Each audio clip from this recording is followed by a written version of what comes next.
Assalamualaikum warahmatullahi wabarakatuh. Halo semuanya, saya Agnes Eldiani dari Prodi Keuangan Syariah Politeknik Negeri Bandung. Di video ini saya ingin membagikan tutorial bagaimana melakukan regresi data panel menggunakan aplikasi Fuse. Ada beberapa hal yang perlu kita ketahui sebelum mulai meregres. Jadi data panel itu adalah gabungan antara data waktu dan data individu. Misalnya beberapa perusahaan dalam beberapa tahun.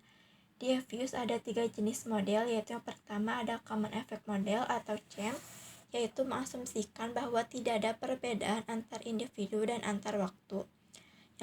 Yang kedua ada Fixed Effect Model atau FEM, yaitu mengasumsikan bahwa setiap individu memiliki karakteristik unik yang dapat mempengaruhi variabel independen. Lalu yang ketiga ada Random Effect Model atau REM, yaitu mengasumsikan bahwa perbedaan antar individu bersifat acak dan tidak berkorelasi dengan variabel independen. Nah, untuk menentukan model mana yang terbaik yang akan kita pilih, kita akan melakukan 3 uji pemilihan model.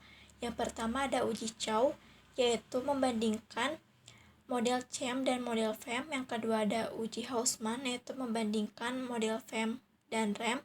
Dan yang ketiga ada uji LM, yaitu membandingkan model CEM dan REM. Nah, langsung saja kita mulai. Di sini saya sudah menyiapkan datanya, bisa dilihat. Di sini ada variabel Y atau variabel dependen dan variabel X1 sampai X5 atau variabel independen. Perlu diperhatikan jika datanya berupa desimal, maka desimalnya ini harus menggunakan titik agar bisa terbaca di Fuse. Nah, karena di sini desimalnya pakai koma, maka kita harus ubah dulu menjadi titik. Caranya kita klik File, More, Options, lalu Advanced. Di desimalnya kita ganti menjadi titik dan tausannya kita ganti menjadi koma. Lalu OK. Jika sudah, maka kita buka aplikasi Fuse-nya. Selanjutnya kita klik File, New, Work File. Di Work File Structure Type kita ganti menjadi Balance Panel. Kemudian kita lihat di sini tahunnya dimulai di tahun 2017 dan terakhir di tahun 2018. Maka kita masukkan 2017 dan 2018. Kemudian untuk number of cross sectionnya kita lihat ada berapa kelompok objek. Di data ini ada 20 kelompok objek, maka kita masukkan 20. Kemudian OK. Lalu kita klik objek, New Object. Di Type of Object kita ganti menjadi Series dan kita ubah namanya.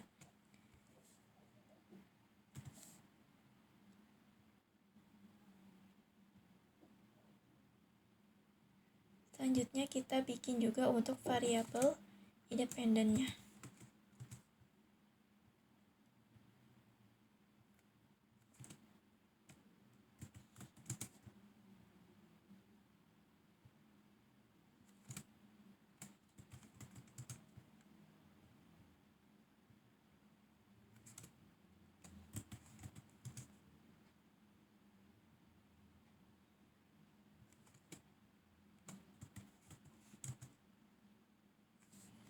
Nah, jika sudah, maka kita klik Show. Kita masukkan semua variabelnya.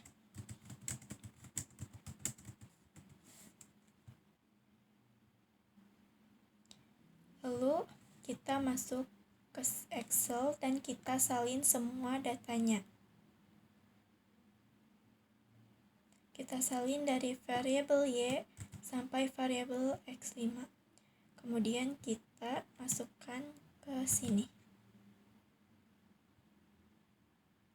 Nah, jika sudah, maka kita akan melakukan permodalan yang pertama, yaitu model CEM. Kita klik Quick, Estimate Equation, lalu kita ketik Y, C, X1, X2, X3, X4, dan X5.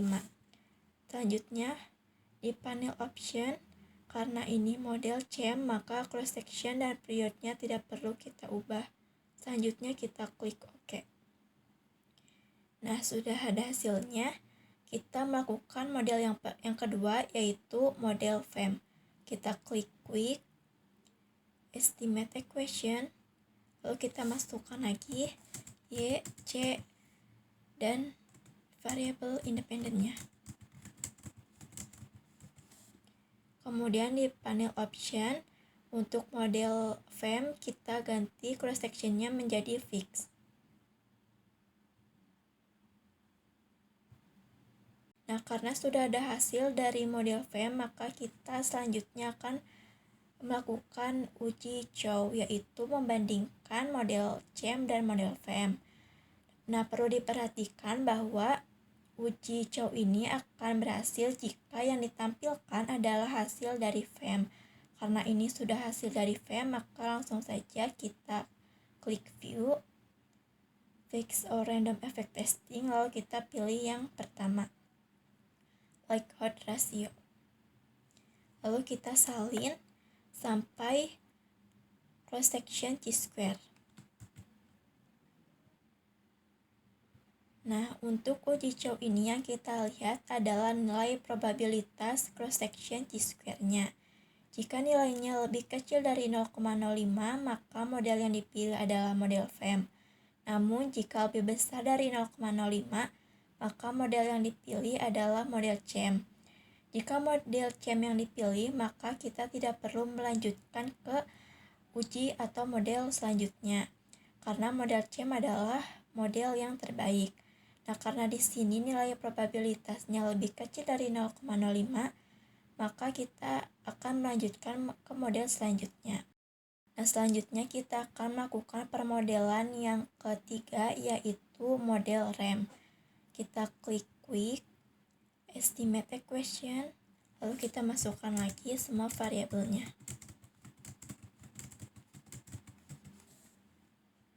Kemudian di panel option, untuk model RAM kita ganti menjadi random. Lalu oke. Nah, sudah ada hasil dari model RAM, maka kita akan melakukan uji Hausman, yaitu untuk membandingkan model FEM dan model RAM. Uji Hausman ini akan berhasil jika yang ditampilkan adalah hasil dari model RAM. Karena di sini adalah hasil uji RAM, maka kita langsung ke view, fix or random effect testing, lalu kita pilih Hausman test. Lalu kita salin lagi sampai cross section random. Untuk uji Hausman yang kita lihat adalah nilai probabilitas cross section randomnya. Jika nilainya lebih kecil dari 0,05, maka model yang dipilih adalah model FEM. Namun jika lebih besar dari 0,05, maka yang dipilih adalah model RAM.